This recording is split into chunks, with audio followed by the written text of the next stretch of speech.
All right, everybody, welcome back to During Business Hours. My name is Chris. This is Matthew Leonard. How you doing today, Matt? Good. How's it going, Chris? Pretty good. Let's get it started.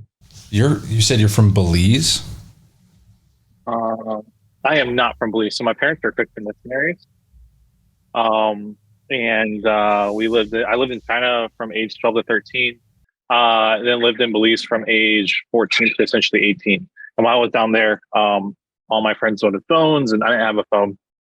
So obviously, you're like, "Hey, how do I figure out how to get a phone?" And I was like, "All right, well, if I resell it, I can make enough money to, or resell something, I can make enough money to have my own." And whenever people would visit, I would ship them like razors. Razors were super popular back then, like 4 or 5 razors at a time, or 4 or 5, um, like, I don't know, like the old slide up phones that had like the physical keyboard, but the front of the screen was like fully touch screen. Those are pretty popular. I don't even remember any models specifically. But I would ship like 4 or 5 to a friend whenever they come visit me or my parents. They'd bring them in, just not the legalist way, so to speak, but you're Oh, yeah. 14, 15, you're just figuring things out. And yeah, started doing that and made some money down there. But to me, it was more about just learning and testing. Like, I wasn't trying to grow it and build it. I just never had a hustle influence in my life, or like money making influence in my life. So I didn't really understand how to make it, or the whole, like, if I make more, like I understood the process in my brain, but I never pushed it hard until I was like 22 or 23 years old. Yeah. Was that from books, or you said no Uh, influence? yeah, I yes and no. So my real father was an entrepreneur. He passed away when I was younger. And I think just as I matured with time and just, realized what he had built, and then, my stepdad and my mom didn't really take the best care of his, assets, and essentially squandered them all away. I think as I grew up, I realized that, hey, like, this is already in me, so to speak, but B, like, if you just do things logically, you know, you can make money and you can build it. And, there's value to, having less stress with, having more money. So just that whole switch happened to me. I was like, all right, fuck it, let's go. And I just started grinding. Nice. We know each other simply through the groups, like most of Yeah, yeah. these little interviews. I think we met. I bought some. You were doing just the lots, like the Google Doc lots. I had just gotten into the groups. Maybe, yeah. Yeah. How Yeah, I did you remember that. go from flipping razors? So back in, so I had some health issues from like age 18 through 22. And I wasn't really doing anything. I actually ended up working for a doctor. I thought I was going to go to med school for a while. I wanted to. Then started dating a girl, and the typical, you know, you chase the girl, not the passion, and ended up not doing the whole med school situation. Um, but from there, I moved back to St. Louis back in like 2015, 2016, and met a guy. Actually, the girl I was dating at the time, his name's Chandler Calvert. He's still in the groups, but he's the one who turned me on to the groups. And I was like flipping like phones here and there, eBay, stuff like that. And I thought I was cool, but he had his own like iPhone shop at like, I think he was like 18 or 19. And I was like, damn, I was like, this kid knows a lot more than me, because he was teaching me about OEM versus aftermarket versus this versus that. I just didn't understand a lot. And so jumped to the groups, and I started doing a lot more just like repairs. Like I was your typical meet a person at Starbucks, order a screen from Mobile Centrics or whoever back in the time, meet someone at Starbucks and fix their phone on the spot. And I made some money doing that. I hated doing it though, because there's just so much stress and pressure of like watching someone repair their phone, or you have to repair their phone in front of them. And then like, I would always like have a backup just in case like I fucked it up, so I could just like swap their information over. So started doing that, and then just realizing just the money was, or the time was better spent in flipping. So I just started hustling Facebook, Craigslist. I was on those platforms probably 16 hours a day, constantly updating new listings. I never ran a single Facebook ad in my life to buy phones. Like, I know like that's all the crazy these days when like people are doing, buybacks, et cetera. They do Facebook ads, they do this, they do that. I've never ran a single Facebook ad for a buyback. Everything for me was finding the specific listing, instantly hitting them up, boom, boom, boom. Hey, I can go do this. And there were just a lot of, single meets. So at that time of my life, I was working a IT job, 40 hours a week. I was working a steakhouse job, probably 12 or 14 hours a week, had a full-time relationship. and I was flipping stuff. And I would take all the cash that I had from both those other two jobs, and I'd meet people at like 6 a.m. or 8 p.m. or whatever I needed to do, 4 or 5 days a week. And it was just like stacking as much cash as I could to do more flipping. Like I just fell in love with the process. Because nowadays as you see where you're at now, you're more of a wholesaler. Yeah. Pallets of things. I think we had talked with Mick previously. That's what he had moved into. And he was doing consoles, truckloads of consoles. And it's that image that was like, oh shit, he's moving a lot of weight. You have consistently moved a lot of weight. So people look to you as like the vouch guy. If Matt says it's the guy, it's the guy. If Matt says it's good, Matt will back him with 25 grand. Oh yeah, okay, this guy's good. Matt says it's good. Yeah. So, it took me a long time to build that reputation, and I've been fucked over a lot. Just being honest, like I had one deal last year I lost over $100,000 on. And so for me, it's I've just been around the block enough and just seen a lot of things. I pay attention to a lot. I watch people's vibes. I watch people how they treat people in the groups. Like I'm constantly just watching things. So there's definitely some weight to it, but I don't just, hand those vouchers out easily. And, like there's people that, I just know that, if they're going to fuck someone over, they're going to fuck someone over for a lot more.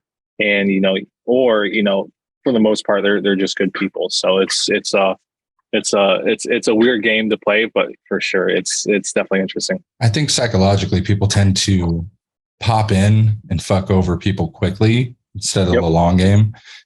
People have some ups and downs, like a deal goes bad, so on and so forth. But man, the amount of times people are in for a month, they take somebody for $5 grand and they disappeared. Oh, it's ridiculous. Yeah. It's ridiculous. It's, and that's why I don't do business with new people. A lot of people ask me, who do I sell to? Who do I buy from? And a lot of it's not in the groups, for that reason, just because a lot of my stuff is with established businesses. And even then, like, doesn't matter. Like I've seen people in business for 20 years, just get into a cash flow situation, and hey, you wire them the money and it's gone, and then you can take them to court, but it's 35 years down the road. And the amount that they stole from you is probably gonna be what you pay in legal fees. So what do? You just write it off and move on. It's a weird game to be in, for sure. I'm in California, and small claims is the go-to. It's the easiest. It's the easiest place. It's the easy place to steal money is in California. You could steal $1 million from a company and they'll never get it back. Oh yeah. It's horrible. Ever. Anything over 10 grand is so hard to get back. Anything under 10 grand, they'll kick your door in, sell your shit. You're good. Yep. Yeah, no, it's a wild game for sure. And so that's why it's like, I'm picky about who I buy from 1000%, but I'm also picky about who I sell to. Because on the flip side, not all money is good money. And a lot of people don't realize in this industry that just because someone's willing to pay you the highest price doesn't mean that that's where your product should be going, because the odds of you ending up on a watch list someday because that money's, they're using you to clean the money or something that, you might not pay attention to. It's not always best to take the highest price. So yeah, no, 1000%. It's better to do business with less people more consistently that have a reputation that have been around for a while than it is to chase the highest price or to chase the newest thing, because it doesn't always end up well. So what happened with your recycling company? You were doing what, Next Recycling? Yeah, batteries. Yeah. Next Life Recycling. So I miss those days. So let me back up here. So 2017, I left to work for a guy named Michael Oberdick out in Ohio. I knew Josh back in St. Louis. Josh and I doing some stuff. I was doing like medium-sized slips. I was probably moving $50,000 or $60,000 a month in revenue back then, and I knew nothing about business. I didn't have a LLC. Like I was just like so blatant. Like I was so naive. I didn't have a business bank account, and I had a corporate buyback. Taking a step back here, but 2017, I had corporate buyback, and that's when I first started doing corporate buybacks for a AC company. The only way I knew how to pull out the money, because they wanted cash, it was $5,000 cash. The only way I knew how to pull out the money, because my ATM limits were maxed, was to go to a Walmart checkout and do cash back. And I did $3,000 in cash back, $100 at a time in a Walmart, just so I could get the cash out of my account. Because I had no idea that I could just walk into the bank and just pull my cash out or set up a business bank. Like that's how naive I was back in 2017, was I like went through that. And like, I made like, $2,500 off that flip. And I was like, damn, this is awesome. And then it wasn't until I moved to Ohio that I learned a lot about just how to have a business set up, how to, structure properly, how to manage employees, this and that. So went out to Ohio to work for Michael Overdick. That was good. We had our differences, but he's a good guy. Learned a lot. He definitely helped me. And I was there for like 8 months. We split off. I went to work for G Tool. We can bring that up later. G Tool was a wild ride. So I lived in Austin before there.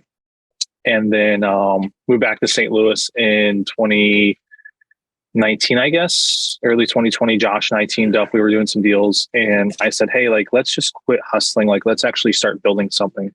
And so this was before like the error message on the batteries, just before the error message on the screen. So I did some digging and learned a lot just about, recycling. Like I'm a nerd when it comes to that kind of thing. I stay up just researching, and I realized and, found through various people that the battery flex cable on a, iPhone 7 battery was worth $1.50 at the time. Each individual flex cable on the battery was worth like $1.50 to $2. iPhone 8s were even like $3, $4. And I realized that, people were giving away these batteries for free. I could sell the, lithium ion scraps for pennies on the dollar. But I built a jig. Me and my grandfather built a jig to harvest these boards to send off back to China. And I mean, we were set up to do probably $40,000 or $50,000 a month in profit in every month, because I had over 500 people sign up for the recycling company. Like we had this like nailed down. We bought the buckets. Like I put all my money into all my life savings. Anything that I had, I dumped it all in. It was close to about $100,000. Got it set up. 2 months into it, 2 or 3 months into it, China came out.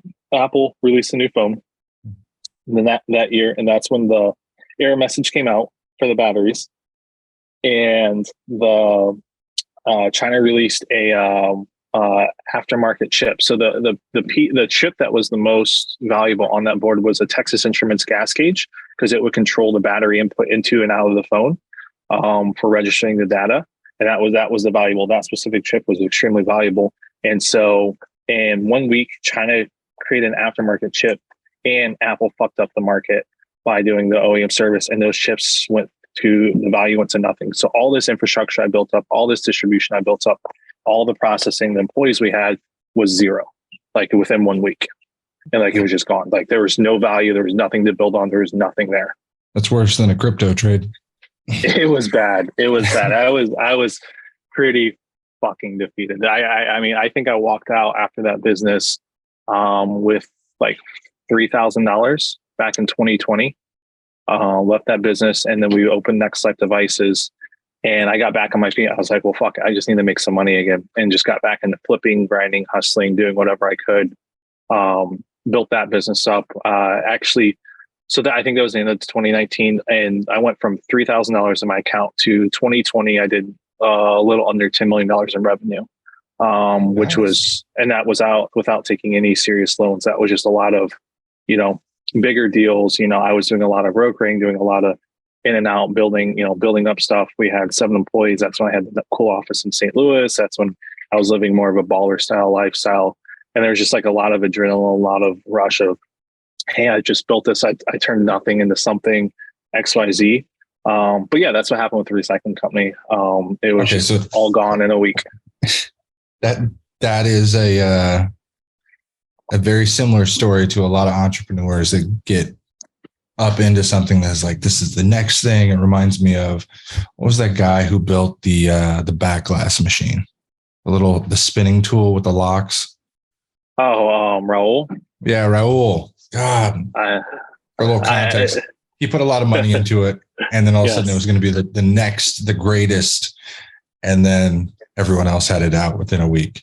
But damn, China fucked you up. Absolutely, that is not just part Apple. of it. It's no, it was both. But I mean, that's business. I mean, looking back, like it sucks at the time. I still have like a picture of like me just like looking so defeated walking out of the office. But I look back and be like, hey, that's how business works. If you're not prepared for that, then you're not made for business. Like you can get thrown a curveball at any time, and you have to be willing to do that. And welcome to the game.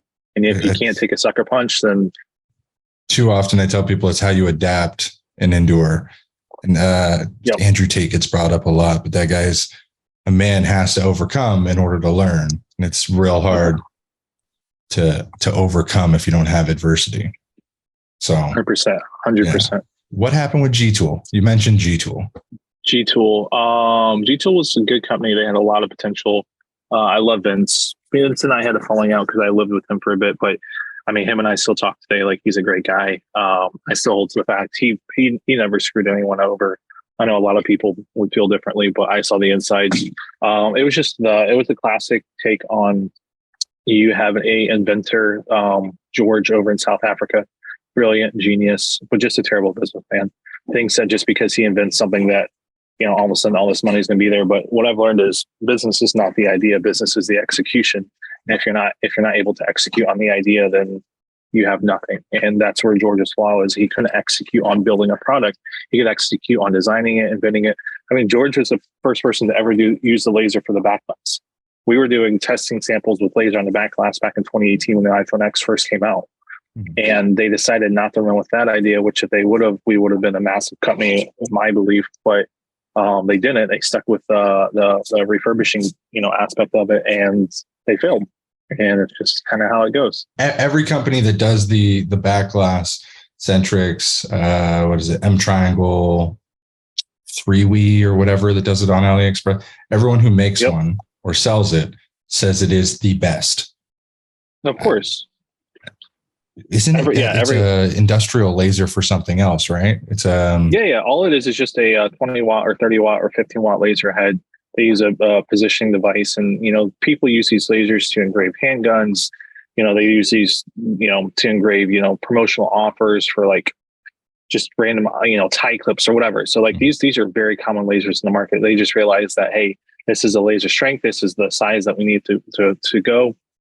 And they program the computer in it to run the grid, and that's what it is. Like it's nothing crazy proprietary. And that's at the end of the day, most things in business or products aren't crazy proprietary. There's someone just found a way to make something that works for another industry work for that industry, and they filed a patent for that industry, and it's what it is. But there's nothing really crazy special about them. I'm a firm believer in the heat method. I had a laser for 8 months, engraved a bunch of shit. It was fun, but it couldn't do everything with zero risk, especially because it was supposed to be hands-free. Like, okay, leave it, come back, clean it off, you're good. Mm-hmm. Never was like that. So, I hate the laser just because of the fumes. Oh God. Yeah. Like the fumes. I was in a shop once. I was visiting my buddy, and they were running it, and I had to walk out. Like, I was just getting a bad headache, and I'm super sensitive to environmental stuff for my health issues in the past.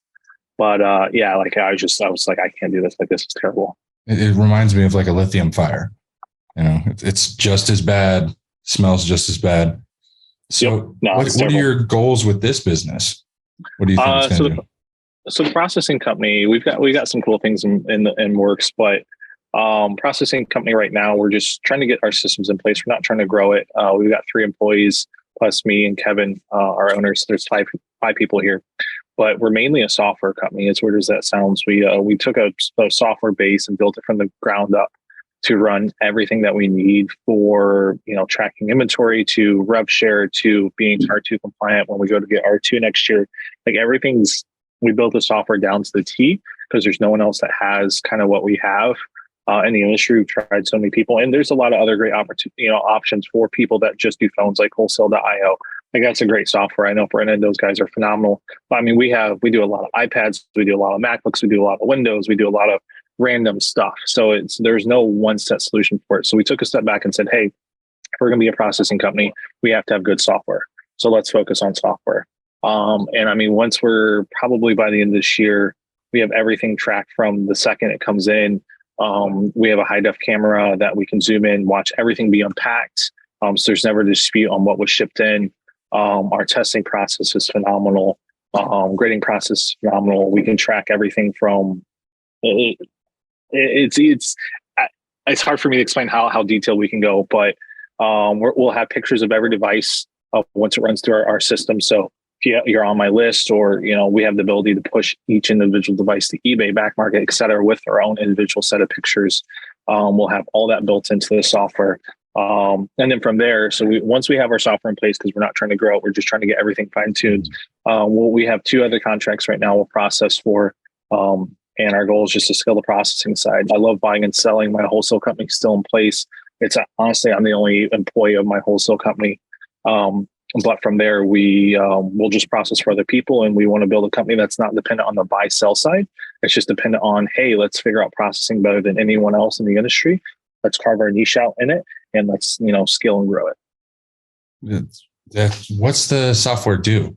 Is it similar to like MDM or just? No. It's like NetSuite, where it's like a full backend software. So it's our accounting software, it's our inventory software, tracks sales, tracks, product life. Competing with Repair Desk. No. It's this is specifically built for us. It's not something we'll ever sell. It's the heart of our company, but like I can hit one button on any device in my inventory and run a SICW check in-house. I can check carrier, I can check everything, and I can store that history. So if someone ever comes back to me and says, hey, iCloud's on this device, you sold it to me, I can say, hey, we checked it these 3 different times. All those times from these 3 different software said iCloud was off. So whenever you got it, the customer probably installed their iCloud on it and says it was iCloud locked. I can track all that within 2 seconds of any device in my system. Yeah. So it's like the ability to do that, and then all that data saved from anything that ever hits our system. The detail level tracking is just different than anyone else I know in the industry. So that's where we're focusing our growth on. And then like I said, Amazon, Yep. So back to the software. So that's that. I know early next year we're going to launch a in-store buyback solution, which is pretty cool. And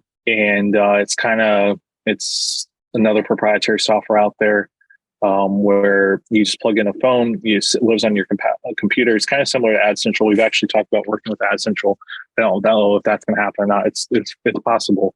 Josh is working with Ad Central now, right? Yeah. Josh is. Josh and I don't have a great working relationship, but I don't hate the guy by any means. But I know Israel. I know Kevin very well, and so we might do a partnership with them. And our goal is to have a software sitting on, let's say you're inside your repair shop, just lives on a computer. Customer walks in, says, hey, I want to trade in this phone. Your employee has to check SICW. They have to visually inspect the phone. They have to go through all the things, make sure cameras work, XYZ. This is all it is you plug it in, you hit trust. It runs all the diagnostics on the chip level, verifies that everything works. And you check the buttons manually, but it checks for MDM, iCloud, blacklist status, unlock status, the whole 9 yards within 45 seconds. And there's not a profile that lives on the phone. So the second you unplug the phone, none of that data ever stays on the phone. So, and then the software also shoots back a price. We can build it into add whatever percentage you want to add on top of what we will buy it back on. And then you have the option to either keep that device in store for you to resell or to send back to us. And we're giving you a guaranteed offer. So that device comes through, you say, hey, I want to sell this to Nepsis, then boom, you get a label and you send it back to us and you get payment within 48 hours of it landing. So you're basically building a 3U integrated, I hate to say it, but that's like a lot of people know 3U. 3U integrated, SICW integrated direct buyer. Correct. But it's only buying. You can't do other testing with it. So you can't, it's not like, and this is where if we do work with Ad Central, there will be an advantage is that, you could run just regular devices through the test. Ours is mainly only for the buyback side. But we also don't want to lock you into only selling to us. We want you to be able to sell in store. Now there will be, if you use our device, our software, you will have to sell us so many devices because we're paying for those checks. Like those checks aren't free with iCloud, MDM, etc. But yeah, we want that constant influx of devices. And if you send us 5, great. If you send us 50 a month, great. Like we want to be out there and give you guys an option to give customers an option to sell their devices. And some of those keep in store and resell. We don't care. Like it doesn't make sense to sell everything to us only to rebuy it back from me. Like, I'm not greedy. It's more of I want to play the volume game. And so once the processing center's set up to handle that, that's when I think that side will really take off. That's funny because we just set up their beta yesterday for their device check and check-ins. And it's actually, it reminds me a lot of, there was this app that you could check an IMEI and do a purchase order via customers. I can't remember the name of it. but it was only on iOS, where you would go out to a customer to buy their phone. You would do I the think check. Jay used to have that. Yeah. That's what it was.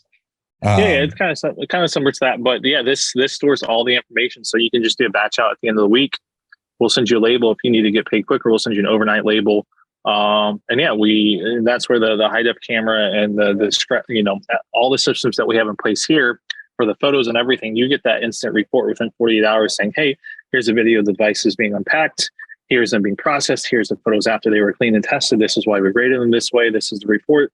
Here's your payout. You say yes or no. You say no. We send it back, and there's very little chance for a fuck up to happen. And that's what we want to focus on is, not just buying back devices, not this. How do we build a system? Because if you don't have a system, you're handling it like Amazon's logistics. It's very top tier. I'm surprised. Yes, we want to focus on that because a system is something that you can sell, and eventually I'd like to exit this industry, but systems are the most valuable piece to your business. Well, that takes me to my next question. What's your exit plan? Everyone's got one. Define plan, like exit plan from the industry, from working, like, what do you retirement. Mean? What's your never. No, I will get to a point where I do less hustling. Mm-hmm. But for the most part, I just like building things. I used to do like iPhone stands. Like I've had multiple other businesses outside this space as well. So like for me, it's like I just enjoy building something that no one else has before, or competing against other people and saying, hey, I might not be the biggest and the baddest on the outside, but when I'm building for the future, like if I'm willing to play the long game, I know where I'll come out on. And I love that competition. Like that's what drives me. Yes. Like I can never just sit there and do nothing. Oh no, yeah. Because money's not the goal. Yeah, no, I ended up going more the family route unintentionally, but it's worked out fantastic. I'm trying to avoid that as long as I can. Hey man, I got out of a toxic relationship in 2017, I think. Ended up having to sue my ex, ran into a girl, stepped in, ended up having another kid within a year and a half. And it's been fantastic. Family for me turned out to be a goal I never wanted, but it's definitely a growth factor. It's crazy. Well, that's awesome. Good for you. Yeah. Well, I appreciate you coming on, man. This has been awesome. For sure. I'll throw up some links to your new business, your venture. Yeah. And then we'll throw it on there. Awesome. Yeah, definitely appreciate your time. This has been fun. Like I said, this is the first podcast I've ever been on. So like, this is like totally new for me. I know I talk fast. Like I know I have other things going on, but it's definitely been a fun experience. For sure. All right, everybody. If you liked it, subscribe, hit the button. We'll see you later. Life can be super happy, life can be super sad. I'm trying super hard to separate the good and bad. I go back to my future just to get to my past, but knowing me, about to